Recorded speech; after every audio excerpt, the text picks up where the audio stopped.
No niin, tervetuloa GreenLab-projektin Social Cafe-tilaisuuteen.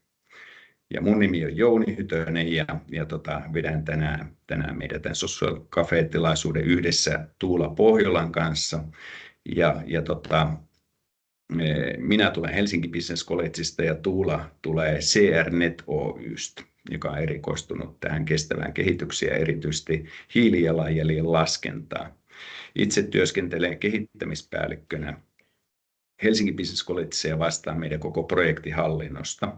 Ja sitten kehittelen näitä erilaisia kehittämisprojekteja erityisesti kansainvälisessä ympäristössä ja pääosin EU-rahoitteisia projekteja. Mutta yhtä lailla me haetaan kansallista rahoitusta kehittämisprojekteihin eri teemoihin.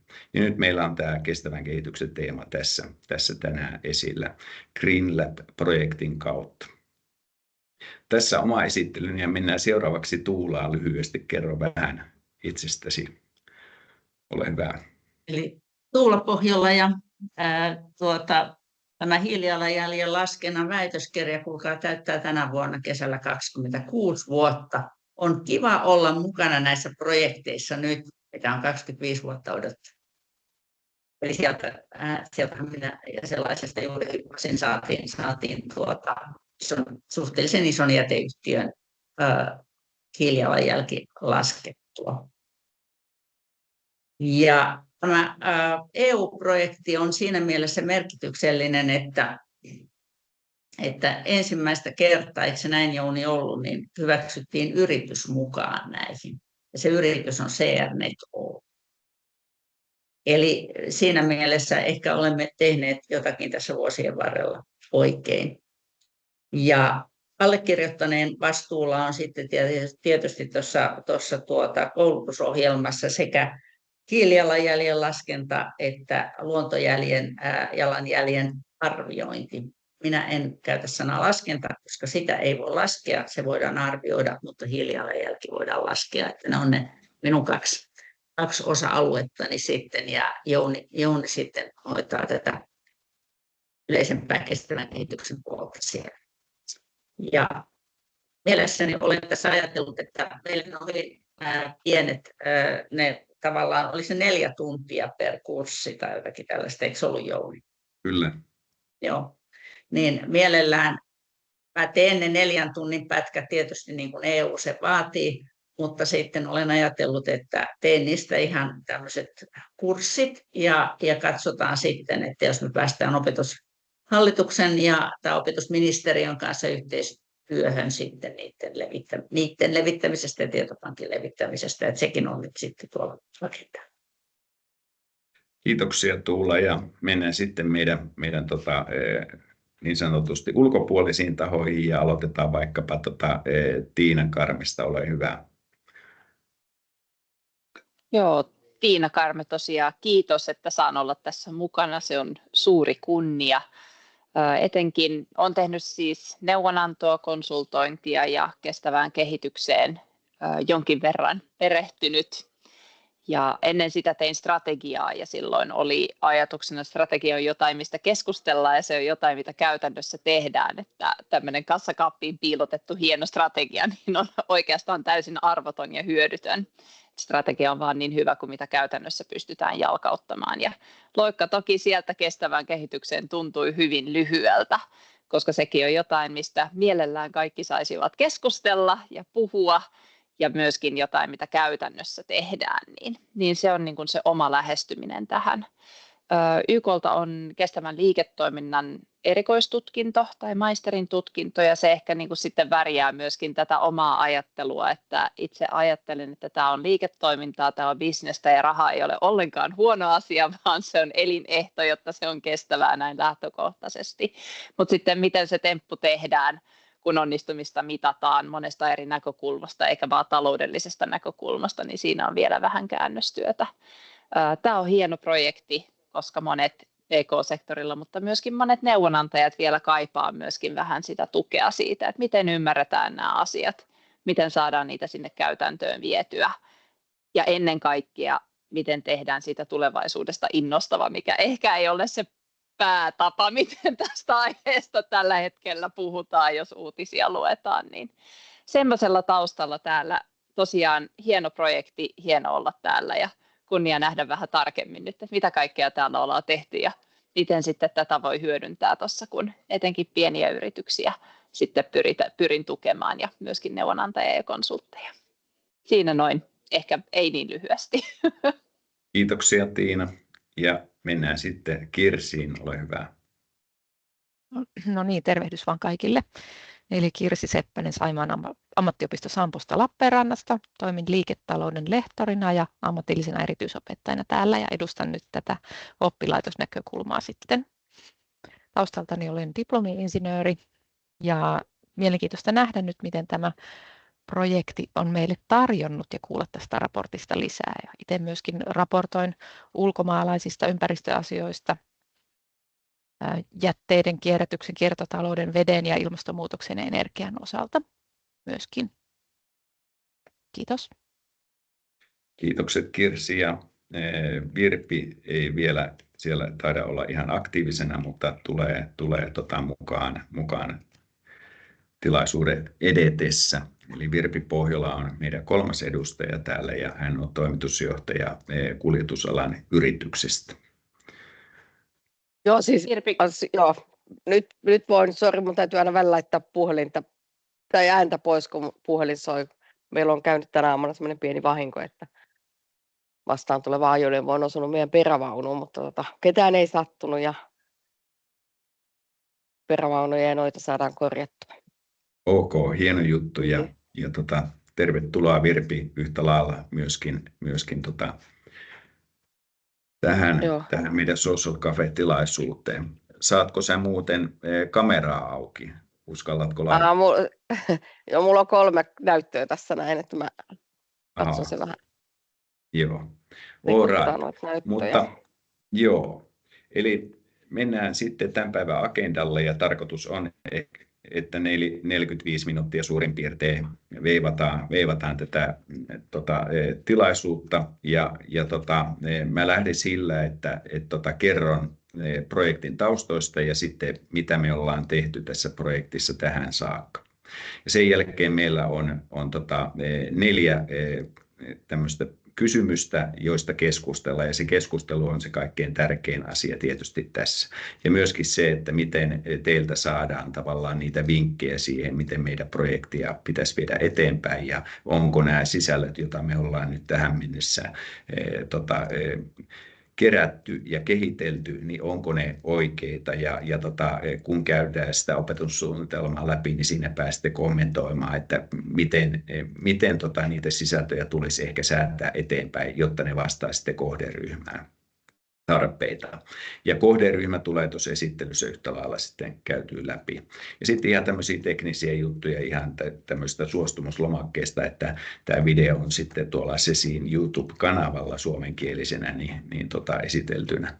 Eli rennolla kaavalla mennään eteenpäin, että ei tarvitse ottaa turhia suorituspaineita videosta, että se videopätkä, mikä tästä tulee, niin se on sitten tuolla kanavalla katsottavana. Ja mä jaan täältä tämän projektin englanninkieliset slaidit tähän alkuun. Ja näkyykö teille nämä slaidit nyt siellä?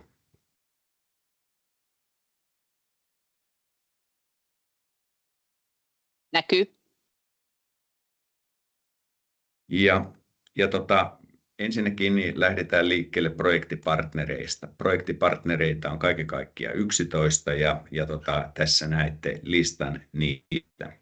Italiasta on koordinaattori Sesi ja sitten muita on kreikkalaisia kumppaneita meillä täällä, espanjalaisia Kyprokselta ja sitten Belgiasta. Ja Suomesta meillä on tosiaankin Helsinki Business College ja sitten CRNet. Ja olen tosi tyytyväinen siitä, että Tuula CRNetistä on tässä mukana, koska näissä kansainvälisissä projekteissa harvemmin on ollut yrityksiä mukana. Nyt yhä enemmän me pyritään saamaan yrityksiä mukaan ja tuomaan se lisäosaaminen näihin eri teemoihin, mitä meillä kehittämisprojekteissa on. Ja nyt tässä kestävän kehityksen tiimoilta tosiaan hiilijalanjäljen ja laskenta osaaminen tulee muun muassa tuolta Tuulan toimesta. Ja nämä eri organisaatiot tässä, niin osa niistä on koulutusorganisaatioita, mutta suurin osa on tämmöisiä kehittämisorganisaatioita, konsulttiorganisaatioita. Ja Eurotraining esimerkiksi Kreikasta on tämmöinen aikuiskouluttaja, samoin sitten Syntra on ammatillisen koulutuksen toimija esimerkiksi Belgiasta. Ja pääosin muut on sieltä niin kuin enemmän tältä konsultatiiviselta sektorilta, näistä projektikumppaneista ja yrityksiä pääosin. Sitten tämä projekti on rahoitettu Erasmus Plus Forward Looking Project-kategoriasta. Erasmuksen alla on monta projektikategoriaa ja tässä on niin kuin tulevaisuuden suuntautuvat hankkeet, sen tyyppisestä projektikategoriasta tämä on rahoitettu ja aloitettiin viime vuoden tammikuussa ja nyt tämä loppuu sitten vuoden 2026 lopussa. Ja perusideana on se, että miten saadaan erityisesti työelämässä toimivia yritysjohtajia ja päällikkötason henkilöitä päivitettyä kestävän kehityksen osaamisessa sekä myös niitä ympäristö- ja kestävän kehityksen konsultteja, jotka työskentelee alalla ja tuoda heille myöskin laajempaa näkökulmaa tähän kestävään kehitykseen. Ja myös täällä ympäristökonsultoinnin ja kestävän kehityksen konsultoinnin puolella, siellä on osaamisvajeita myöskin siellä, mutta ne on erityyppisissä teemoissa, esimerkiksi myynnillisessä ja markkinoinnillisessa osaamisessa, joka ei näy tuolla meidän opetussuunnitelmassa.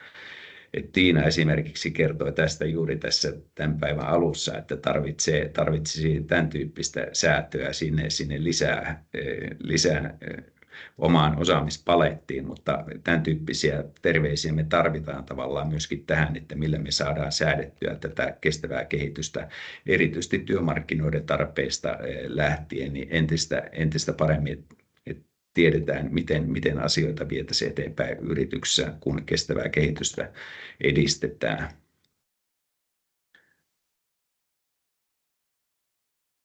Meidän kohderyhmänä tosiaan on yritysjohtajat ja yrityksessä toimiva päällikkötaso sekä sitten kestävän kehityksen konsultit ja ympäristöalan konsultit. Ja myös ammatilliset koulutuksen järjestäjät on myöskin kohderyhmänä siten, että opetussuunnitelmat niin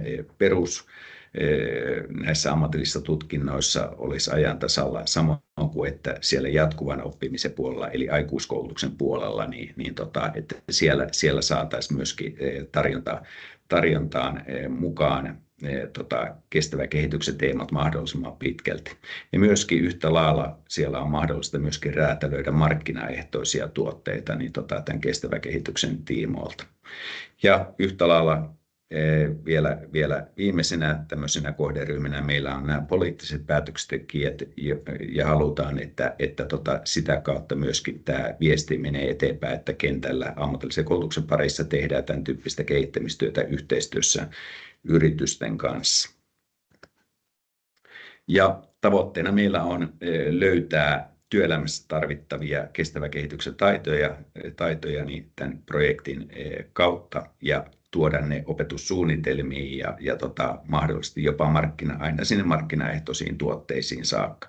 Mutta peruslähtökohtana tässä projektissa on, että sinne kunkin maan koulutustarjontaa tulisi tästä näitä hienosti sanotaan mikrokredentiaaleja, eli pieniä osaamiskokonaisuuksia. Ja tämmöinen mikrokredentiaali, pieni osaamiskokonaisuus on juuri sen tyyppinen uusi Euroopan unionin lanseeraama termi, jolla tarkoitetaan sitä, että työelämässä toimiville tuotaisiin sitä viimeisintä tietoa, joka hyödyttää heitä siinä työelämän rajapinnassa, eli pieniä osaamispäivityksiä, jotka on aivan viime hetken tiedon tuotannon kautta tulleet ja jotka pitäisi ottaa huomioon siinä työprosessissa. No sitten, eli pyritään vahvistamaan näitä kestävän kehityksen kompetensseja edellä mainittujen kohderyhmien osalta. Ja sitten myöskin kehittää tämmöistä kansainvälistä yhteistyötä. EU-projektien näkökulmana on se, että Euroopassa halutaan yhteiset aivot käyttöön, kun väestö ikääntyy ja näin poispäin, niin tarvitaan entistä enemmän yhteistyötä. Tämän takia EU rahoittaa näitä kansainvälisiä projekteja. Ja että osaaminen siirtyy maasta toiseen ja että se olisi mahdollisimman tasaista sitten eri teemoissa eri puolilla Eurooppaa. Ja sitten myöskin halutaan, että ammatillisen koulutuksen näissä ohjelmissa on tätä muuntuvuutta ja että sinne on tuotu vahvasti tämä kestävä kehitys mukaan. Ja että käytetään tätä EUn mikrokredentiaali, eli pienten osaamiskokonaisuuksien näkökulmaa, mitä me kehitetään tässä projektissa. Ja tosiaan sitten innovaatioiden siirtoa, jos jossakin on tehty asioita fiksusti, niin pyritään, että ne leviäisi ympäri Eurooppaa. Projektin tavoitteena on tuottaa tämmöinen interaktiivinen raportti, jonka kohta esittelen. Me ollaan se tähän mennessä jo saatu aikaa, eli joka maasta on tutkailtu näitä kestävän kehityksen kompetensseja, mitä siellä tarvitaan ja missä tilassa kestävän kehityksen edistäminen kussakin projektin jäsenmaassa on. Ja myöskin se, että miten se näkyy koulutuksessa, miten ammatillisessa koulutuksessa on sisällytetty kestävän kehityksen teemat sinne. Siitä kertoo siis tuo interaktiivinen raportti. Ja tämän pohjalta me ollaan jo tehty ensimmäinen luonnos siitä, että mitkä nämä pienet osaamiskokonaisuudet olisivat, eli GreenLabin tämä opetussuunnitelma, GreenLab Org, Open Online Course. Se on tuossa lyhenteenä, joka vastaa sitten sitä opetussuunnitelmaa. Ja tavoitteena on myöskin vahvistaa erityisten ammatillisen koulutuksen ja yritysten välistä yhteistyötä ja kytkentää. Ja jotta koulutus vastaisi työelämän tarpeita, niin me tarvitaan tietenkin se tieto yrityksiltä ja senpä vuoksi on hienoa, että yrityssektori on täällä meillä nyt haastateltavana tässä Social Cafe-tilaisuudessa.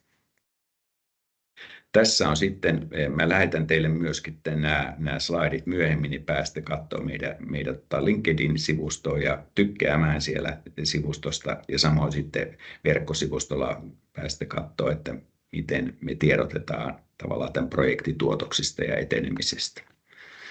Ja tämän päivän keskusteluteemat on tässä. Käydään läpi mitkä nämä avaintaidot on täällä kestävän kehityksen puolella ja sitten miten ammatillisen koulutuksen tulisi. Toisena kysymyksenä niin tulisi edistää tätä kestävää kehitystä ja mä kerron siihenkin sitten hiukkasen pohjaa, kun mennään siihen kysymykseen, että mikä se tilanne on tällä hetkellä. Ja sitten näitä viimeisimpiä trendejä, mitkä on vallalla ja myöskin tämä maailmantilanne yhtä lailla, mistä äsken oli viittauksia, että mihin suuntaan tämä maailma on menossa, niin siellä on EU-säädökset ja muut myöskin pohdinnan alla, että miten tiukkoja niiden pitäisi olla muun muassa. Ja sitten katsotaan viimeisenä, miten työmarkkinat vihertyy, eli tuleeko sen tyyppisiä työpaikkoja tarjolla, jossa tarvitaan erityisesti tämmöistä kestävän kehityksen osaamista. Ja tässä on sitten meidän vielä logot projektipartnereiden osalta. Ja tuolla alhaalla on tämmöinen disclaimeri, joka kertoo siitä, että EU ei ole vastuussa tämän muun muassa Social Cafe videotuotoksesta, vaan me toimijat ollaan itse vastuussa niistä, niin siitä tuo alhaalla oleva disclaimer kertoo. Ja tässäpä tämä lyhyt tiivistelmä projektista ja sen tavoitteista. Seuraavaksi mä jaan täältä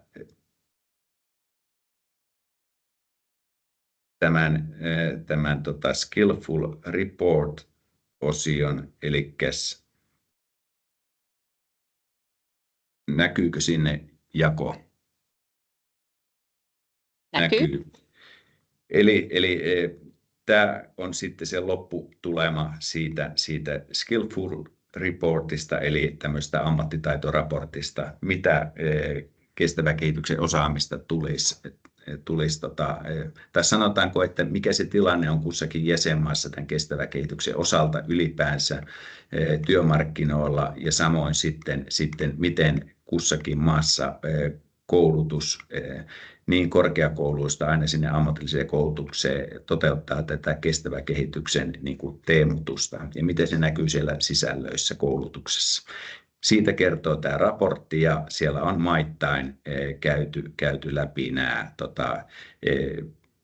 tiettyjä tilastotietoja, mitkä liittyy kestävään kehitykseen kustakin jäsenmaasta ja samoin sitten nämä ammatillisen koulutuksen analyysi siitä, että miten se näkyy opetussuunnitelmissa ja minkälaisia kansallisia temppuja on tehty sieltä ihan hallitustasolta myöten kestävän kehityksen edistämiseksi ja sitten on vedetty yhteen. Ja tämä raportti on tosiaan tuolta verkkosivulta myöskin ladattavissa. Ja täältä raportin alkukartasta, tämä on interaktiivinen raportti, jos painatte täältä Finland, niin saat päästä suoraan pomppaamaan Suomen osuuteen. Mutta muuten tämä näyttää niin kuin tavallaan tämän tyyppiseltä tämä raportti. Oletteko ehtineet vilkaista tätä raporttia, kukaan teistä?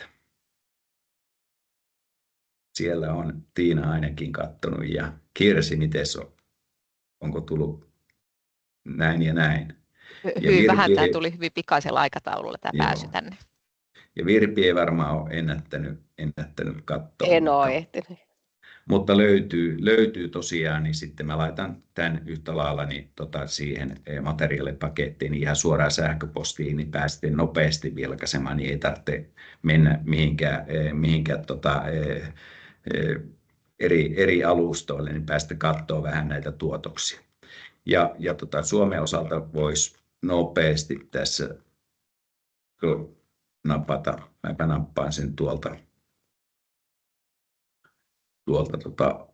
alusta, niin päästään nopeammin tuohon Suomi-osioon, niin taitaa olla niin pienellä, että nyt taitaa näkyä paremmin. Niin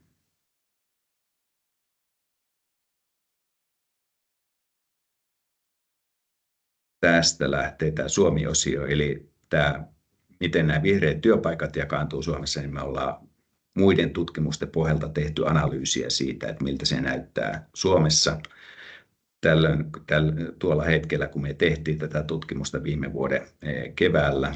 Ja sitten katsottu, mitä sektoreita, miten se näkyy eri sektoreilla. Ja niin kuin näette, rakentamista aina sinne energiapuolelle ja kaivospuolelle. Ja näin poispäin, niin siellä on käyty läpi koko toimialan luokitus, että missä sitä kestävää kehitystä erityisesti ja niitä viherysteemoja on esillä. Ja sitten me on käyty nämä miten se näkyy ammatillisella toisella asteella ja mitä siellä on pakollista ja mitä vapaaehtoista valittavana ja sitten myöskin korkeakoulupuolella ja näin poispäin.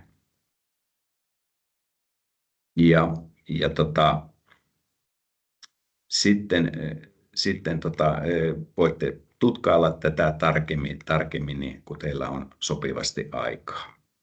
Ja täällä on myöskin kursseja esitelty hiukkasen, että minkälaisia esimerkkejä niin on kestävän kehityksen koulutuksesta. Ja loppuun on nämä kansalliset toimenpiteet, National Measures for Green Transition. Suomessa on erittäin kunnianhimoiset tavoitteet, niin täällä kestävän kehityksen puolella ei voi sanoa, että maailmassa eipä taida paljon kunnianhimoisempia tavoitteita millään maalla olla kuin mitä Suomella on. Että ollaan siinä mielessä niin kuin aivan niin kuin jopa edelläkävijöitä, mitä tulee kestävään kehitykseen ja sen huomioon ottamiseen. Eli tämä raportti tosiaan on luettavissa ja löydettävissä sieltä verkkosivulta ja sitten laitan teille tulemaan myös sähköpostilla. Ja nyt sitten tämän pohjalta me kehitettiin tavallaan, kun tiedetään, että mitä puutteita täällä kestävän kehityksen osaamisessa on kaiken kaikkiaan, niin näiden kaikkien maiden analyysien pohjalta niin me ollaan yhdessä kehitelty sitten projektikumppaneiden kanssa tämä opetussuunnitelma, josta käyttää syllabus-nimitystä tässä. Voisi olla myöskin curriculum, mutta nyt se on syllabus-termillä kuvattu tässä. Ja mä käyn lyhyesti läpi kaikki nämä 12 mikrokredentiaalia, eli pientä osaamiskokonaisuutta, jota me ollaan suunniteltu. Eli käyn ne nimien pohjalta ja pikkasen kerron siitä, että minkä verran tuntimääriä on sitten ajateltu sinne. Ja tosiaan tämä idea mikrokredentiaaleista vielä kertaalleen sanon sen, että sen pitäisi olla erittäin pieni tämmöinen uusi tietotaitopakkaus sinne suoraan työelämässä toimiville. Eli välillisesti sen voi heijastaa sitten näihin ammatillisen koulutuksen nykyisiin opetussuunnitelmiin, mutta erityisesti tämä on tarkoitettu suoraan sinne työelämässä jo toimiville, jotta he voi käydä näitä läpi ja nopeasti päivittää omaa osaamistaan. Suomessa opetushallinto on laittanut tavallaan määritelmää, että pienin osaamiskokonaisuus olisi yksi osaamispiste ammatillisessa koulutuksessa, joka vastaisi 27 tunnin opiskelijan työpanosta, mutta nämä ovat paljon pienempiä mikrokredentiaaleja, joita me tässä projektissa tuotetaan. Eli se EU-tulokulma siihen ei vastaa siihen, miten Suomessa se on määritelty, koska Suomessa opetushallinto ei ole halunnut tehdä päällekkäistä tutkintorakennetta, niin nyt me mennään tavallaan niin kuin EU-tulokulman kautta tähän, eli me tuotetaan se sisältö huomattavasti pienempinä tämmöisinä kokonaisuuksina, ja sen takia meidän pitäisi nämä sisällöt saada sillä tavalla säädettyä, että työmarkkinoilla jo toimivien toimitusjohtajien ja päällikkötasohenkilöiden niin pitäisi pystyä nopeasti päivittämään sitä osaamistaan näiden meidän tuotosten kautta. Se on se pääidea tavallaan tässä hankkeessa, ja välillisesti sitten tuodaan se tieto sinne ammatillisen koulutuksen niin kuin koulutusohjelmiin ja opetussuunnitelmiin, niihin sisältöihin, mitä siellä on. Ja Suomessa on erittäin hyviä ammatillisessa koulutuksessa nämä perusteet tuotu sinne, mutta nyt sitten se, mitä me tuodaan näillä mikrokredentiaaleilla tähän päälle, niin sitten sillä tiedolla meidän pitäisi pystyä päivittämään vielä niitä olemassa olevia. Ja siellä sen verran sanon tähän, että Suomessa myöskin niin nyt on tuotu 2 isoa valinnaista tutkinnon osaa ammatillisen koulutuksen tutkintorakenteisiin, jotka on molemmat 15 osaamispistettä. Eli 15 kertaa 27 tuntia tulee valinnaisena kaikkialla Suomessa ammatillisen koulutuksen eri ohjelmissa valittavaksi, ja ne sisällöt liittyy kiertotalouteen, on toinen 15 osaamispisteen kokonaisuus, ja toinen on ilmaston hyvinvoinnin edistäminen, niin on toinen 15 osaamispiste, johon liittyy tietysti tämä hiilijalanjäljen laskentaulottuvuus ja näin poispäin. Eli aika massiivisia valinnaisia kokonaisuuksia on suomalaisessa ammatillisessa koulutuksessa. Ja se, mitä me tuotetaan tässä, niin tietysti niitä sisältöjä, se viimeisin tieto yrittää näiden mikrokredentiaalien kautta niin tuoda näihin kokonaisuuksiin. Mutta nämä 2 15 osaamispisteen valinnaista palikkaa on nyt Suomessa työn alla, ja kukin koulutuksen järjestäjä sitten säätää niitä sisältöjä. Me tuodaan tästä projektista siihen myöskin anti. Ja meillä pari opettajaa tekee tätä työtä, jotka on laatimassa näitä 15 osaamispisteen paletteja, niin ne sitten tekee tälle projektille tavallaan yhtä lailla työtä tämän opetussuunnitelman niin kuin, suunnittelemiseksi. Ja mennäänpä katsomaan näitä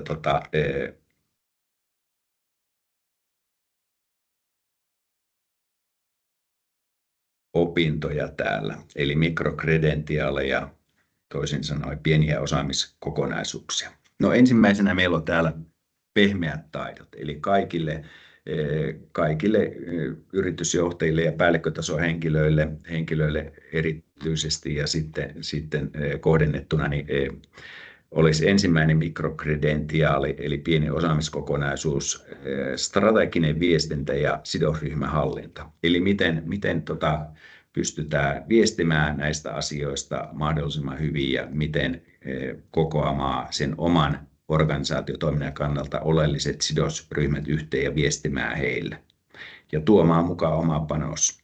Nyt riippuen siitä, mikä kohderyhmä on kyseessä, onko se yritys vai onko se ammatillisen koulutuksen järjestäjä tai politiikkataho, niin sitten täytyy vähän tätä miettiä, että miten kukin saa siitä niin kuin se oman parhaan niin kuin osaamisen päivityksiä. Erityisesti tässä projektissa on yritykset kohderyhmänä, niin sitten meidän pitää erityisesti siitä näkövinkkelistä katsoa erityisesti tarkasti tätä sisältöä. Siellä on yritysjohto ja nämä kestävän kehityksen konsultit ja ympäristökonsultit ydinkohderyhmänä, niin sen mukaan sitten tämä sisältö rakennetaan. Ja näette täältä, että täällä on knowledge, skills, competencies, johon nämä opetussuunnitelmat yleensä tehdään, niin se on tuolla pohjalla, jotka on kuvattu. Ja tässä olisi tämän koulutettavan tai oppijan tämä minä aikana sen pitäisi omaksua, niin tämä sisältö 4 tuntia, eli meidän pitää tehdä erittäin kompakti paketti siihen. Jos te mietitte sitä, että yksi osaamispiste opetushallinnon määritelmän mukaan 27 tuntia oppia työtä, niin tämä on huomattavasti pienempi. Ja EQF-tasolle 5 yritetään säätää ammatillisen koulutuksen perustutkintoa tasoa 4, ja sitten tämä on tämmöinen välimuoto siinä, että bachelor-taso on EQF-taso 6. Eli ammatillinen perustutkinto 4 ja bachelor-taso 6, niin tämä menee sille välille. Eli tämmöinen työelämän tarpeista lähtevä päivitetty osaaminen on tässä niin kuin keskiössä. Eli ensimmäisenä tosiaan kommunikointia ja sidosryhmähallintaa käsiteltäisiin. Seuraavana pehmeänä taitona meillä on mikrokredentiaali 2, niin johtaminen ja muutoksenhallinta kestävään kehitykseen liittyen. Ja tämä on mulla työn alla, eli Helsinki Business College on vastuullinen tavallaan tämän työpaketin rakentamista. Edellistä en muista, kuka ulkomainen partneri siellä oli, mutta me ollaan jaettu nämä, että kuka tekee minkäkin. Ja tämä johtaminen ja muutoksenhallinta, niin mitä se tarkoittaa, niin sen perussuunnittelu on aloitettu ja nyt sitten yritetään rakentaa sisältö sitten tähän teemaan. Eli miten yrityksessä viedään johtamisprosessin kautta läpi ja nämä muutoksenhallintaprosessit, että sinne sisällytetään kestävän kehityksen teemotus. Se on se idea tässä. Ja tässä pitää materiaali muokata siten, että 3 tuntia tämä oppija niin sanotusti tai tietojensa päivittäjä niin pääsisi hyvin sisälle asiaan ja olisi tiedot päivitetty. Olisi sitten yritysjohtaja tai päällikkötasohenkilö yrityksessä tai joku muukin henkilö siellä, jolla on tavallaan keskiössä kestävä kehitys kautta sitten kestävän kehityksen konsultit eri teemoissaan. Kun kestävän kehityksenkin osa-alueet on sen verran laajoja, niin Tuula on siellä keskittynyt hiilijalanjäljen laskentaan, jotkut on keskittynyt kierrätykseen ja esimerkiksi kuntien ympäristöasioiden sparraamiseen ja neuvontaa ja näin poispäin, jätehuolto ja näin poispäin, niin laaja sektori, niin konsulttejakin on erikoistunut eri kuvioihin, niin sen takia ne voi täydentää tältä eri mikrokredentiaalista sen osaamisen, mitä he tarvitsevat. Eli ei tarvitse käydä kaikkia välttämättä läpi näitä, mitä meillä on tässä suunniteltu, vaan sieltä kukin voi hakea suoraan verkosta sitten sen osaamiseen, mikä on tarpeen ja missä kokee, että on puutteita. No 3. mikrokredentiaalina on sitten ongelmanratkaisu ja kriittinen ajattelu kestävän kehityksen kysymyksissä. Eli kun siellä on niitä haasteita, niin miten ratkotaan tämän tyyppisiä haasteita ja miten kriittisesti niihin suhtaudutaan ja miten löydetään niihin ratkaisuja. Siinä on 3 tuntia kanssa tämä paketin pituus. Sitten on meillä nämä hard skills-osiot, eli tekniset taidot. Nuo 3 edellistä oli siis pehmeitä taitoja, jotka jokaisen tulisi niin kuin mukavasti hanskata siellä, jos ajattelee vaikkapa yritysjohdon näkökulmasta asioita. Ja sitten nämä teknisemmät ulottuvuudet. Ensimmäisenä täällä mennään tässä 4. osaamiskokonaisuudessa näihin kestävän kehityksen kestävän kehityksen ja ympäristö, sosiaalisen vastuun ja hyvän hallintotavan niin kuin teemoihin. Eli katsotaan, mitä ne niin kuin käytännössä tarkoittaa ja pitää sisällään. Ja tähän on varattu sitten 6 tuntia aikaa niin kullakin oppijalla. 5. mikrokredentiaalina on kiertotalous, energiatehokkuus ja sitten jätehuolto. Se oli muistaakseni kreikkalaisilla siellä työalla ja tässä on 6 tuntia sitten käytettävissä oppijalla omaksua sisältö. Ja tämä on sen tyyppinen sisältö, niin kuin äsken viittasin siihen, että ammatillisessa koulutuksessa Suomessa niin tähän tehdään 15 osaamispisteen paketti sinne valinnaiseksi, eli todella jytkypaketti. Ja tämä sisältö, mikä tässä tuotetaan, niin sisällytetään luonnollisesti sitten esimerkiksi meidän oppilaitoksessa niin sinne sisälle. Ja mikrokredentiaali 6 on sosiaalinen vastuu. Sitä käydään läpi siten, että oppijalle 3 tunnin paletilla pyritään tämä sosiaalisen vastuun-ulottuvuus tuomaan esiin. Mistä siinä on kysymys? Ja sinne menee sitten tämä tietotyyppinen näkökulma, missä ajatellaan myöskin tämä työntekijäulottuvuus erityisen hyvin. Sosiaalinen vastuu. Sitten mikrokredentiaali 7 on miten raportoidaan ympäristökysymyksistä ja kestävästä kehityksestä ja miten hallitaan tietoa. Ja siinä on 5 tunnin paletti, että sen sisällä tulisi aihealue hanskata oppijan näkökulmasta. Ja 8. mikrokredentiaalina täällä on kansainvälinen EU ja kansallinen ympäristölainsäädäntö. Eli aina sieltä kansainvälisestä viitekehyksestä ja EU-viitekehyksestä kansalliseen ja käydään se ympäristölainsäädäntö läpi siten, että se on tiivistetty ja oleelliset osat sieltä kaivettu esiin ja 6 tuntia siinä omaksumisaika. Sitten mikrokredentiaali 9, siinä on miten näitä käytännössä hallitaan näitä lakiin ja asetuksiin liittyviä ja EU-säännöksiä. Että ne pysyy hanskassa. Eli tämmöinen vähän oikeusnormistoon liittyvä kuvio, miten näiden normien kanssa tulisi työskennellä. Siihen on arvioitu 5 tuntia oppimisaikaa osallistujilta.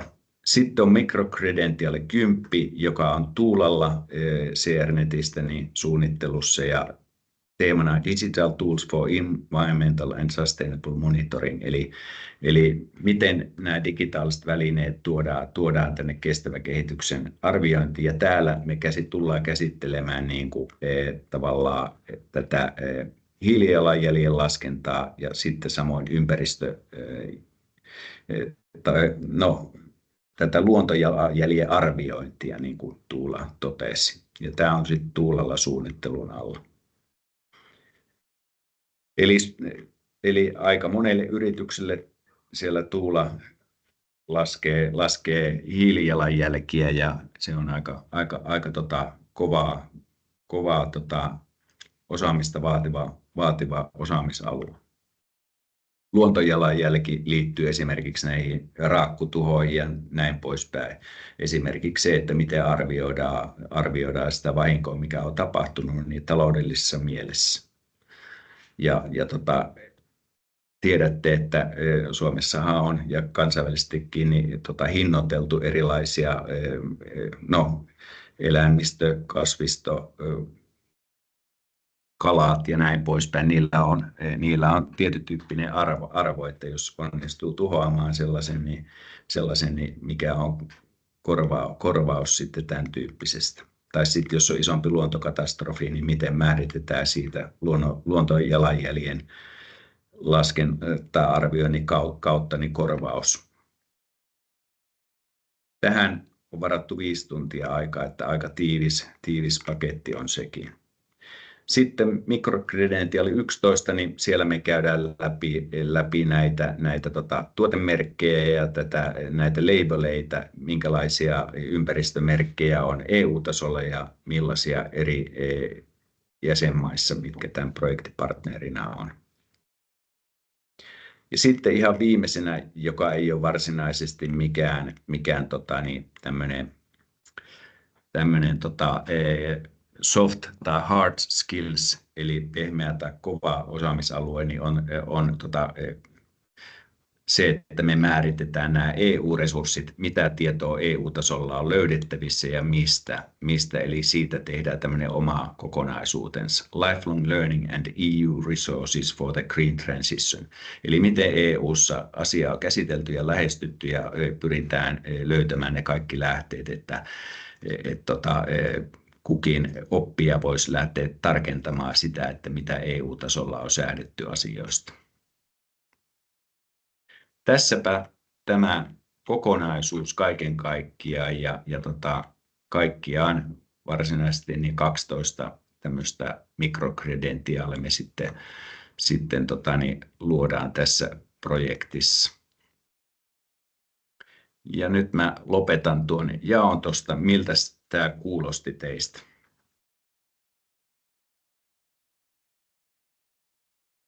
No, jos sopii aloittaa, niin kyllä ammatillisena opettajana nuo kiertotaloustoiminnot 15 osaamispistettä, ilmastovastuullinen toiminta 15 osaamispistettä, niin aika hyvin olitte leiponeet ne mikrokredentiaalit sinne näiden sisään.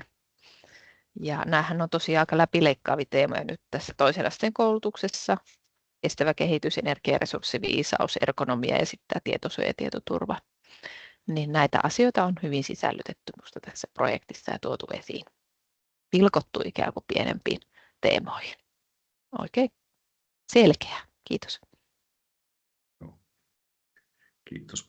Mukava kuulla, mitä Tiina tuumii. Ensivaikutelmana menemme sitten otetaan tässä nyt ensivaikutelmat ja sitten mennään noihin 4 kysymykseen sitten hiukkasen tarkemmin tähän. Joo, mä laitoin tässä, että mun mielestä tämä, että on nämä mikrokredentiaalit, niin on tosi hyvä, koska se antaa sitten jokaiselle sen räätälöintimahdollisuuden siinä oppimisessa.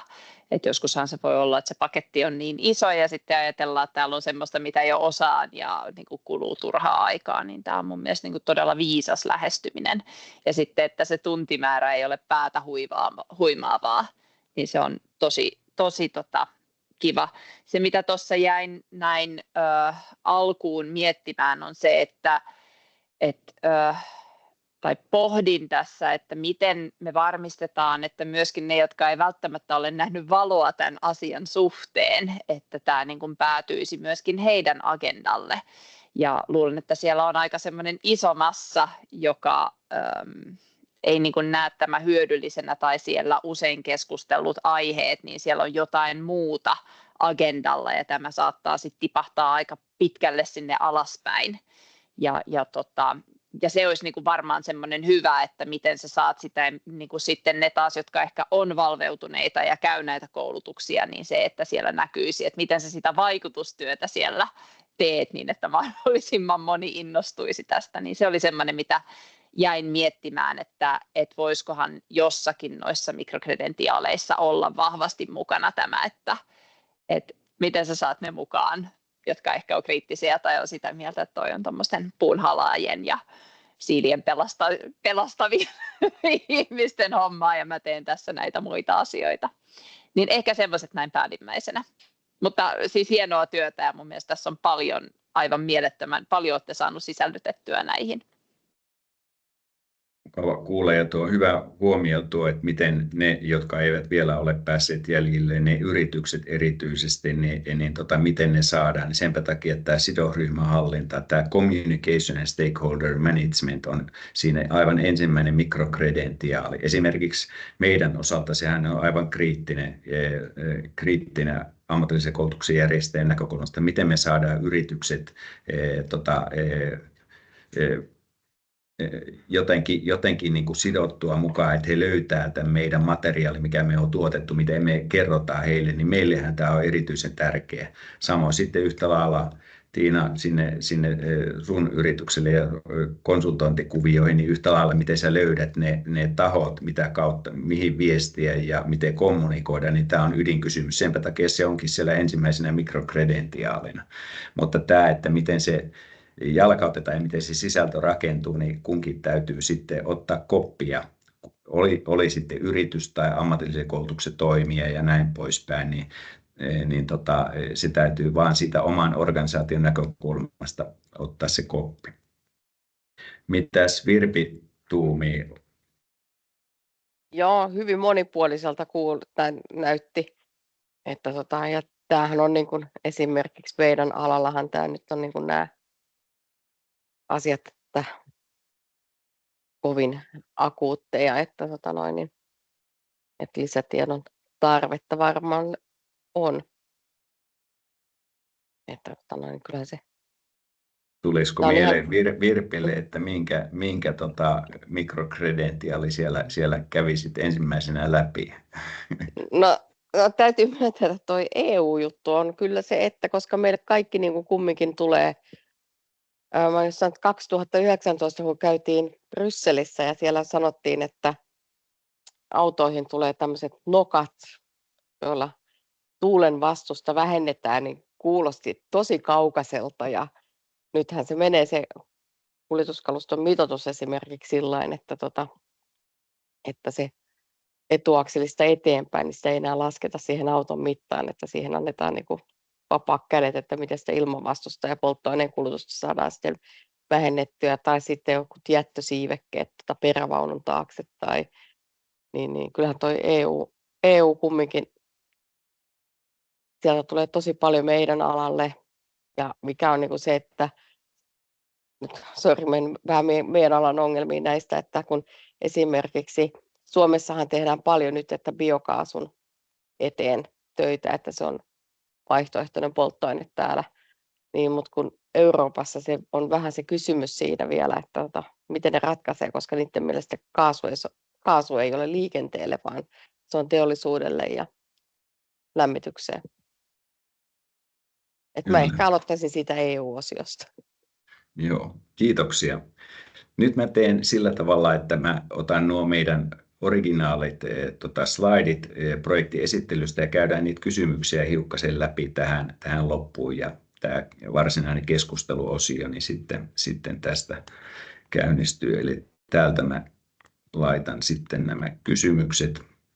Eli tässä on nämä ydinkysymykset ja oleelliset taidot, key skills for sustainability managers and environmental consultants. Tässä te näette, että kohderyhmä tosiaan on meillä erityisesti nämä jo työmarkkinoilla toimivat tahot ja yritysjohtajat ja se päällikkötaso ja eri teemoissa ympäristö kautta kestävän kehityksen konsultit.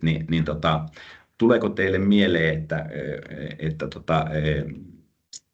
tuossa olisi sen tyyppisiä taitoja, jotka ovat erityisen hyviä kautta sitten, että mitä sieltä mahdollisesti puuttuisi. Ja miten tyytyväisiä olette tavallaan tuohon sisältöön, mikä tuossa oli. Niin otetaan kierros tästä ja aloitetaan vaikkapa sieltä Tiinasta. Mä annan Kirsille, kun hänellä on tassu pystyssä. Ahaa, Kirsiltä löytyykin sieltä. Ole hyvä, Kirsi. Kirsin pitää ilmoittaa, että minun pitää jatkaa nyt matkaa ja päivää. Mulla valitettavasti aika tulee vastaan nyt. Me jätän teidät keskustelemaan. Toivottavasti saatte niin sanotun päätösvaltaisen tilaisuuden pidettyä. Joo, all right. Mutta kiitos kaikille. Kiitoksia. Menemme sitten Tiinaan, ole hyvä. voimme paikata nimittäin tätä näkökulmaa niin meidän osalta, koska me olemme toinen ammatillisen koulutuksen järjestäjä tässä, niin se onnistuu meidän Virpi osalta nosti paikata. nopeasti tassun tuossa. Ja Virpi, ole hyvä. Ole hyvä. Ole hyvä, Virpi. Sori, ei. Mulla on myös vähän sama asia, että mun täytyy niin nyt kanssa poistua. Mulla on täytyy alkaa nyt soittelemaan tuonne vakuutusyhtiöön vahinkoilmoituksia noita. Mutta yhteenvetona niin tuleeko sulle sen tyyppisiä mieleen, että mitä sisältöjä tästä puuttuisi, vai onko tämä jo riittävän kattava? No näin tällä hetkellä niin tuntuu ihan, että on ihan kattava, että täytyy ehkä perehtyä ihan tarkempaa, mutta niin kyllä mun mielestä se tosi kattavalta tuntuu. Kyllä. All right. Näillä mennään ja tuun laittaa sitten vielä tätä byrokratia, suostumuslomaketta ynnä muuta, niin vielä sitten teille sähköpostilla ja samoin nämä sisällöt. Mutta me jatketaan vielä sitten, kiitoksia Virpi, ja me jatketaan vielä Tiinan kanssa tätä sparraamista tässä tämän ohjelman tiimoilta. Kiitoksia. Hyvä, okei. Kiitos, hei hei. Hei. Elikkäs porukka pienenee, mutta pidot paranee, vai miten se sanonta kuuluu? Eli noi taidot, niin Tiina, ole hyvä. Niin. Mutta ensinnäkin niin mun mielestä tosi hyvä, ja just tässä kun täällä on nämä sustainability managerit ja environmental consultants, niin nehän on henkilöitä, joilla on jo jonkinnäköistä ymmärrystä ja käsitystä, niin mun mielestä tämä palvelee tosi hyvin sitä, että täällä on niitä pieniä asioita, millä sä voit päivittää, täydentää, ja sitten vielä jos tänne rakentuu, koska tämä elää niin paljon se kenttä, niin se, siitä toivottavasti muodostuu semmoinen go-to place, mikä niin kuin mun mielestä tämä palvelee ja hyvin niin kuin kattava, ja mä oon aivan varma, että joka ikinen löytää sieltä joku teema, että hei, tämäpä on mielenkiintoinen ja ehkä voisin tästä perehtyä ja ihanaa, kun täältä löytyy nyt se. Niin mun mielestä niin kuin tosi hyvin palvelee sitä. Mä haluan vaan vielä sanoa siihen sen, että sustainability managerit ja environmental consults, niin nehän saattaa joskus olla aika sama henkilö, että sä oot saattanut olla konsulttina ja sitten siirtyä sinne sustainability manageriksi ja päinvastoin, niin kuin sen puolesta tämä on tosi hyvä. Ja siinä on nämä trendit hyvin huomioitu. Semmoinen, mitä mä jäin miettimään, että ehkä saattaa puuttua, mutta varmaan se näkyy sitten, kun tulee se tarkempi sisältö, on tämä talouspuoli, eli talousmarkkinat, miten niin kuin ihan noissa ESG-asioissa, niin se on kuitenkin rahoittajat, rahoitusmarkkinat, investoijat ihan globaalilla tasolla, jotka ohjaa tätä hyvin vahvasti ja on peräänkuuluttanut sitä jo vuodesta 2000. Niin sitä mietin, että voisikohan siellä mahdollisesti olla se yksi teema vielä, joka nimenomaan tähän niin kuin talousnäkökulmaan, rahoitusmarkkinaan, rahaan, pankkeihin, sustainability linked loans tai tämmöisiin sitten myöskin katsoisi, koska etenkin näillä sustainability manageriksi ja environmental consultantiksi, niin niille niin kuin ymmärtää tämä näkökulma, että miten se mahdollisesti vaikuttaa lainan saamiseen tai tähän sustainability linked loansiin, missä voidaan niin kuin laskea korot tekemällä näitä asioita, niin semmoinen niin kuin tässä kävi mielessä, että semmoinen ehkä voisi mahdollisesti olla, mutta se voi olla myöskin siellä sitten jossain vaiheessa tulevaisuudessa. Ja sitten vielä semmoinen, kun tuossa on tuo job opportunities, niin mun mielestä on tosi hienoa, että siinä teidän raportissa näkee jo niitä, mutta myöskin se, että millaista niin kuin osaamista siellä ehkä kaivataan. Niin se voisi olla semmoinen, missä huomaat, että hei, mähän tiedän tästä jotain, tai tämä, mitä mä oon tehnyt, niin se onkin niin kuin ratkaisevassa roolissa, ja ehkä se voi sitten innostaa siihen urapolun seuraavaan vaiheisiin näiden kautta. Ja siellä näkyykin näitä, että kenelle niin kun se voisi sopia, mutta siellä voisi olla myöskin näiden ulkopuolella, että hei, jos olet tehnyt töitä tämmöisten asioiden parissa, niin tämä voi olla ehkä sulle mielenkiintoinen, vaikka et suoraan näitä työtehtäviä tällä hetkellä tee. Mutta joo, tässä nyt oli noin tiiviisti.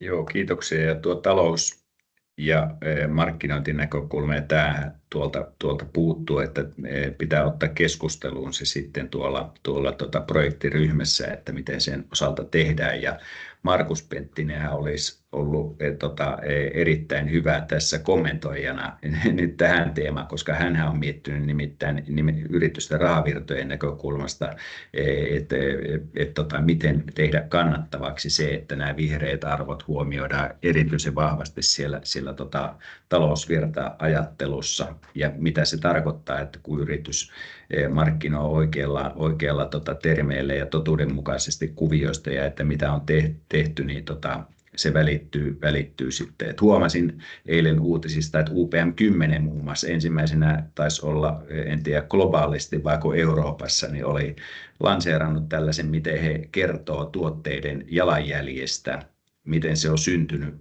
ihan sen lopputuotteen osalta, niin siellä on tietytyyppinen tämmöinen raportti joka tuotteessa. Eli he olivat lanseerannut juuri tämän tyyppisen tuotekuvauksen, missä nämä kestävän kehityksen arvot on tavallaan kuvattu, koska se koko tuotteen elinkaari on kuvattu siinä. Ei ole ensimmäiset, vaan siellä on rakennuspuolella säädös, mikä piti astua voimaan sen Environment Product Declarationin kohdalla tämän vuoden alussa, mutta se astuukin voimaan ensi vuoden alussa, koska siellä on vielä ongelmia, miten määritellään se hiilijalanjälkiskenaarioissa. Mutta siis se tulee pakolliseksi näiden BREEAM-sertifikaattejen. Mutta joo, mun mielestä hienoa, että he puhuu siitä myöskin muille kuin niille, jotka sillä alalla toimii, että ensimmäisiä siinä. Kyllä. Joo, tosiaan huomasin se eilen uutisvirrasta, täytyy lukea koko uutinen sitten läpi, oli niin ajankohtainen. Ja ammatillisen koulutuksen osalta niin Suomessa on erittäin hyvin pullat uunissa, niin kuin totesin, että näihin keskitytään aika isoilla myöskin valinnaisilla osaamiskokonaisuuksilla. Sen lisäksi, että tämä on käsitelty siellä perusopinnoissa myöskin tämä koko kestävän kehityksen teema pakollisena opintona. Eli siinä mielessä Suomessa on kyllä erittäin hyvin asiat ammatillisen koulutuksen tiimoilta, mutta nämä mikrokredentiaalit taatusti päivittää vielä näitä ja tuo sen ihan viimeisimmän know-how, mikä siellä pitää olla erittäin tavallaan tiiviinä pakettina, niin on tosi hyvä asia. Aika rientää. Taidan ottaa sieltä Tuulalta kommentit vielä nyt tähän mennessä keskusteluun, ja sitten mä vedän yhteen tämän loppukuvion, tiivistän näiden kysymysten osalta. Se, mitä mun mielestä meidän pitäisi nyt siitä Suomessa tehdä, kun me varmaan joudutaan näitä testauttaa, näitä kredentiaaleja sitten tuolla yrityksissäkin, niin on se, että siitä ei saisi jättää sitä rahaosuutta pois, että puhutaan vain pelkistä päästöistä, että saataisiin niitä säästöjäkin sitten, ei pelkästään päästöjen säästöjä, päästöjen vähentämistä, vaan myös tätä talouspuolta sinne.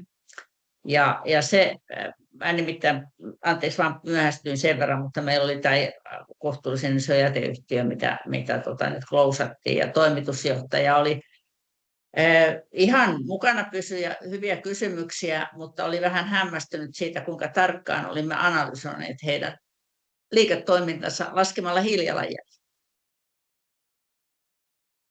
Ja se oli minusta kiva, kun pääsi sanomaan, että kato, kun tuolla on nuo eurot, niin nyt sitten kun te seuraatte tätä, niin näitä euroja voisitte päästä vähentämään tällä tavalla. Ja se on mun mielestä noille pk-sektoriyrityksille se kova juttu.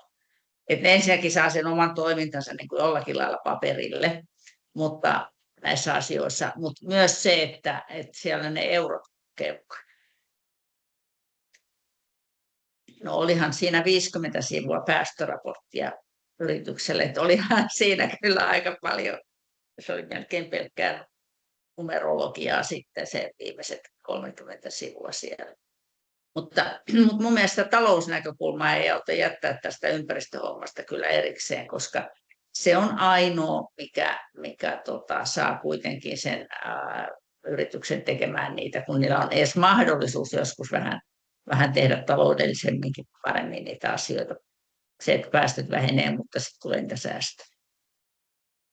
Mutta tämähän on ilmeisesti tuolle meidän muulle porukalle, no Belgiasta en tiedä, mutta tälle muulle porukalle ilmeisesti aivan tämmöinen ajattelutapa, mitä heille ei koskaan kukaan varmaan kertonut. Mutta voidaan viedä hyvin eteenpäin nämä talousterveiset kyllä sinne meidän projektiryhmään ja käydään vielä keskustelua tästä. Et meillähän tulee sitten täällä vielä keväällä 2026 niin Suomessa tämmöinen iso seminaari tämän projektin tiimoilta, eli sinne olette kaikki tietysti tervetulleita ja toivomme osallistumista ja mahdollisesti puheenvuorokuviotakin täällä vielä mietitään, että kuka ottaa siellä estradin haltuun, ja se on meidän vastuulla järjestää eli kansainvälinen seminaari tulee sitten ensi vuoden keväällä tämän projektitiimoilta. Mutta vedän yhteen, meidän aika tässä alkaa pikkuhiljaa loppumaan ja ensinnäkin näistä ydintaidoista, ydinosaamisesta, niin olemme aika hyvin onnistuneet teidän mukaan jäljittämään ne ja tämä talousnäkökulma tuodaan siellä erityisesti vielä uudelleen keskustelua, että miten sen osalta hanskataan. Ja sitten myöskin tuo, mitä Tiina toi esiin, että miten varmistetaan sitten kun nämä lanseerataan, nämä mikrokredentiaalit, että nämä yritysjohtajat ja päälliköt pääsee jäljille tähän teemaan. Ylipäänsä, jos siellä yrityksessä kautta organisaatiossa ei ole huomioitu erityisen hyvin tätä kestävää kehitystä, niin miten ne saadaan kuulolle, niin siihen pitäisi meidän kiinnittää huomioon. Ja tavallaan se ensimmäinen mikrokredentiaali siitä communication and stakeholder management, niin se tulokulma, miten se lanseerata ja miten sitä markkinoida ja viedään eteenpäin, niin siinä on varmasti meillä paljon tekemistä toimijoina. Ja ammatillisen koulutuksen tiimolta sitten tämä toinen kysymys, niin Suomessa on erittäin hyviä asioita ja nyt vielä päästään hiomaan viime hetken huippuosaamisella ja näillä taidoilla niin näitä ammatillisen koulutuksen ohjelmia näiden pienten osaamiskokonaisuuksia eli mikrokredentiaalien kautta, mitä tässä kehitetään. Ja olemme ilmeisesti onnistuneet aika hyvin nappaamaan nämä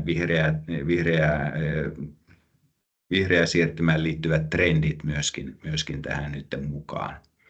Ja työmahdollisuuksista sen verran, että kaikissa työtehtävissä tämä vihreys jo näkyy, tai pitäisi näkyä ainakin, ja suomalaisesta näkökulmasta asiat on aika mukavalla tolalla, mutta paljon on totta kai edelleen tekemistä, että saadaan kestävän kehityksen osalta niin kaikki yritykset ja organisaatiot niin kuin updateattua ja että oikeasti he on lähtenyt ja lähtevät tekemään tätä kestävän kehityksen edistämiseen liittyvää työtä. Joskin siinä tämä maailmanlaajuinen trendi nyt on pikkasen menee toiseenkin suuntaan, pientä takapakkia, mutta että nämä teemat kyllä pysyy esillä ja niin kuin tuosta UPM:nkin kuviosta ja rakennusalan näkökulmasta, minkä Tiina toi tuossa esiin, niin huomataan, niin emme pääse näitä kuvioita pakoon, vaan jatkamme näiden tämän vihreän siirtymän edistämistä tämän projektin kautta. Mutta paljon kiitoksia teille ja tästä vielä voisi sen verran sanoa, että toinen Social Cafe tulee sitten ensi vuoden puolella, eli sitten jälleen kokoonnumme yhteen ja katsomme missä mennään ja sitten tosiaan meillä on se kansainvälinen seminaari siellä ensi vuoden keväällä. Mutta paljon kiitoksia ja ei muuta kuin mukavaa päivänjatkoa teille ja mukavaa kevättä.